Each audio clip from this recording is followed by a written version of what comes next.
जय जय सुनराज, जन सुराज, जय बिहार।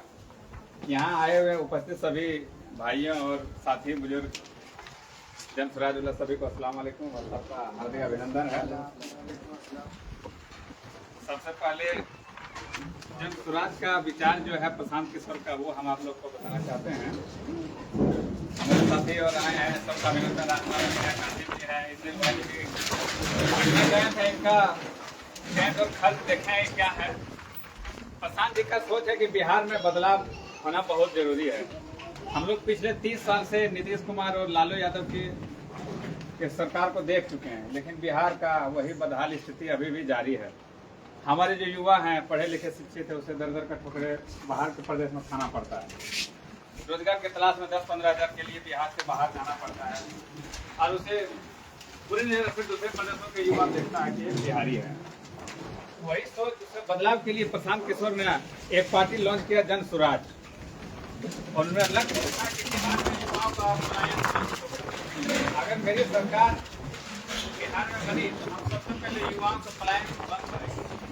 युवाओं को यहीं पर हम 10 से 15 हज़ार का रोजगार दिलवाएंगे। सरकार अपना गारंटी पे ऋण देगी, जो सरकार युवा यहाँ पर धंधा पानी कर सके। और दूसरा उनका लक्ष्य है कि हम जो बुजुर्ग महिला और वृद्धा लोग हैं, उनको हम 2000 पेंशन करेंगे। 400 से आज कुछ नहीं होने वाला है। अगर आप एक टैबलेट भी खरीदिएगा तो कम से कम 10 रुपये लगता है। एक चाय पीजिएगा, अच्छा चाय, तो 10 रुपये लगता है। तो अगर डेली एक चाय पिएगा 30 दिन में 300 रुपये लगता है। तो 400 रुपये में से कुछ होने जाने वाले नहीं। जैसे प्रशांत किशोर का ये सोच है कि हम बुजुर्गों और बुजुर्ग महिलाओं को भी हम सम्मान देंगे और 2000 पेंशन करेंगे अगर मेरी सरकार बनी तो। और महिलाओं के लिए भी ये घोषणा किया है कि हम महिलाओं को भी सस्ता ऋण देंगे, सस्ता यानी कि लोन देंगे। क्योंकि महिलाएं अपना घर में कुछ अगर दुकान चलाएगी या कुछ धंधा करेगी तो उनको कुछ फायदा हो जाए। तो 4% सालाना ब्याज के दर पर सरकार अपना गारंटी पे महिलाओं के लोन देगा। क्योंकि अगर आप 1 लाख रुपया लीजिएगा तो साल में 4000 ही रुपया आपको सरकार को सूद या ऋण देना होगा। आप उससे भी कुछ धंधा पानी करके सशक्त बिहार में आप अपना योगदान दे सकते हैं। और सबसे बड़ी बात है कि किसान के लिए भी बहुत ही सुनहरा ये सरकार योजना लाया है कि हम लोग अभी जो खेती वगैरह करते हैं तो बहुत सा मजदूरी में पैसा लग जाता है। बहुत सा आदमी किसानी करना छोड़ दिया है कि नहीं, बहुत सा पैसा लग जा रहा है और फायदा नहीं होता है।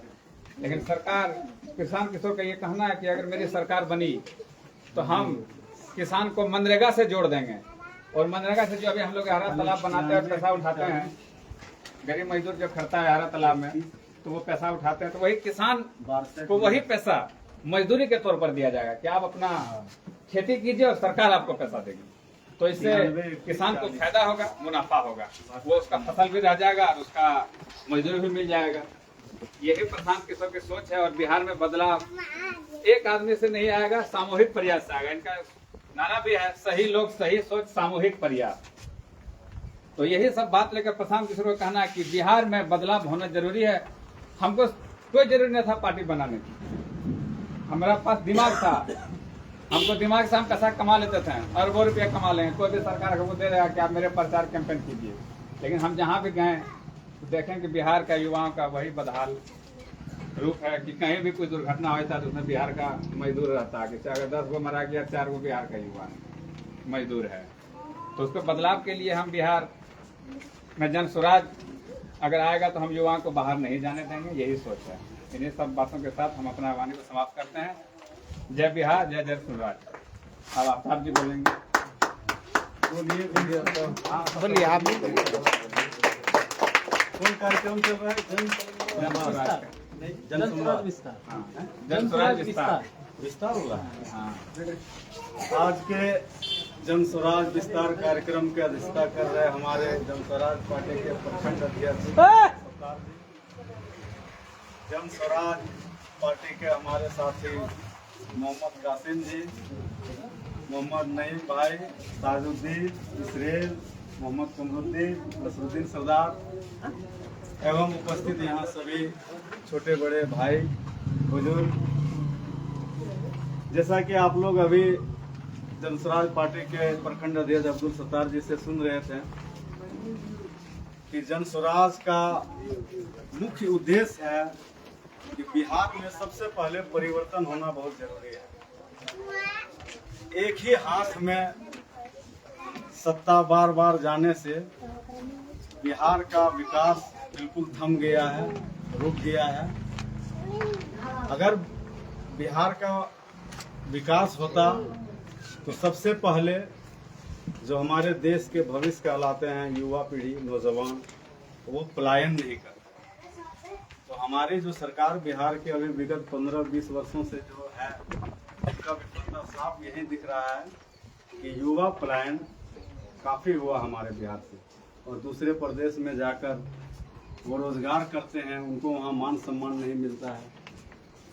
तो जनस्वराज के जो प्रशांत किशोर जी हैं, इनका सोच है कि हम अपना पार्टी बनाएं और पार्टी बनाकर बिहार को विकसित राज्य के पायदान पर ले जाएं। इसमें विकसित राज्य में सबसे पहला अगर कोई मुख्य उद्देश्य है तो युवाओं का पलायन बंद। क्योंकि युवाओं को अगर यहाँ रोजी रोजगार मिल जाए, अभी आप लोग कई बात बता रहे हैं, बैंक जो ऋण दे रही है अभी, आप विश्वास नहीं कीजिएगा कि मेरा ही बिहार में बड़े बड़े जो लोग हैं वो ऋण नहीं लेके बाहर के जो प्रदेश के बड़े बड़े बिजनेसमैन हैं वो बिहार का बैंक से पैसा ऋण लेके काम कर रहा है, और यहाँ के युवाओं को ऋण नहीं मिलता है। पैसा तो है, बिहार प्रदेश में भी पैसा है, लेकिन ऋण यहाँ वाले को नहीं देके बाहर प्रदेश वाले ऋण लेके और यहाँ से बिजनेस पैसा कमा के बाहर आ रहे हैं। जबकि हमारे देश के ही, हमारे प्रदेश के ही युवा बाहर खटते हैं, कमाते हैं, जिसे सही मान सम्मान भी नहीं मिलता है। इसलिए इनका सोच में सबसे पहले इनका एक ये भी सोच है कि मेरे साथ सभी जाति धर्म के लोग जुड़ेंगे, चाहे वो किसी जाति धर्म से हो।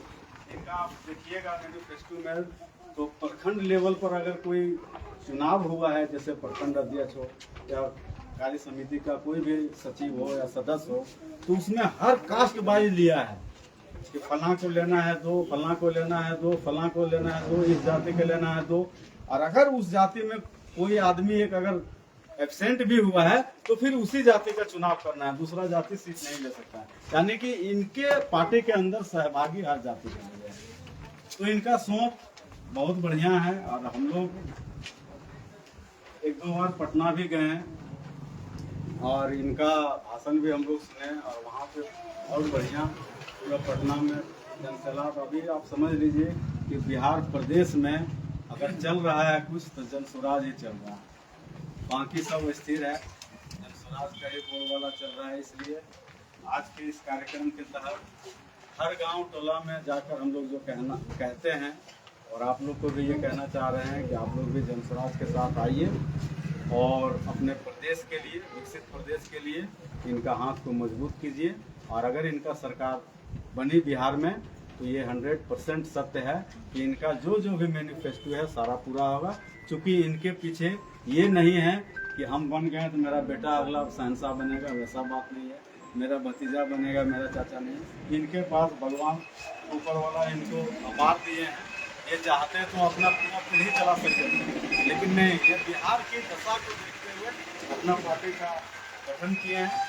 और हम लोग को इनके साथ रहना है और इनका हाथ मजबूत करना है। इन्हीं चंद बातों के साथ अपना आह्वान समाप्त करते हैं। जय जनस्वराज, जय बिहार।